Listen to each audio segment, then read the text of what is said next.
हे भगवान मु शोची जे 9:30 है डिनर हम ना नहीं पुणी यही कथा भाविकी मैंने मु स्वप्न ही सेटा देखुली तापर हठात उठिकी आसिक मुह धोइली बसिली आराम से मुंड कौन हो जाऊला हठात स्वप्न देखिकी उठी जाइली अवश्य ठीक टाइम रे उठी ना खाई था आज केते जे मु भी जानी तापर पड़े आसली रोसे करने रुटी करी बोली अटा चकटिकी रखीदेली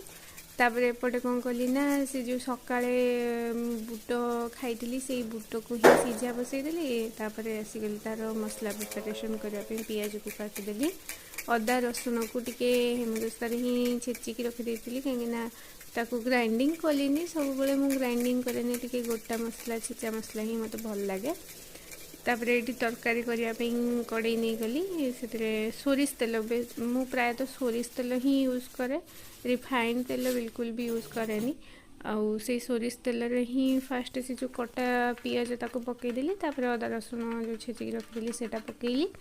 टिके ही आसला बेलू से सब मसला पकईदेली गुंड मसला हल्दी लुण पकई नी कहीं बुटर मु आगुरी सीझेबा बेले ही हलदी और लुण पकईकी सीझे देती तेणु हल्दी लुण पकईलिनी खाली टिके लंका गुंड आउ मीट मसला टिके पकई देती तापरे कटा टमाटो पकईदेली तापरे भल भाव कषीदेली कषी ही सारा से जो सीझे रखी सीझी जाइला भलरे भी सीझी जाइला सेटा को आनिकी से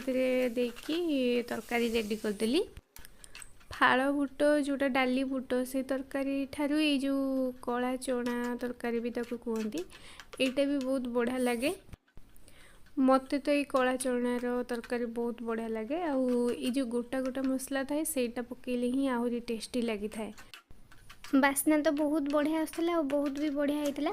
आपण मैंने केमती करती कला चनार तरकारी निहाती भाव में सेयार करेंगे मो सहित आउे परोटा कर तरकारी सहित परोटा बहुत बढ़िया लगे रुटी तो ये पसंद नुहे से परोटा और तरकारी सर्व कली खाई कहले बहुत बढ़िया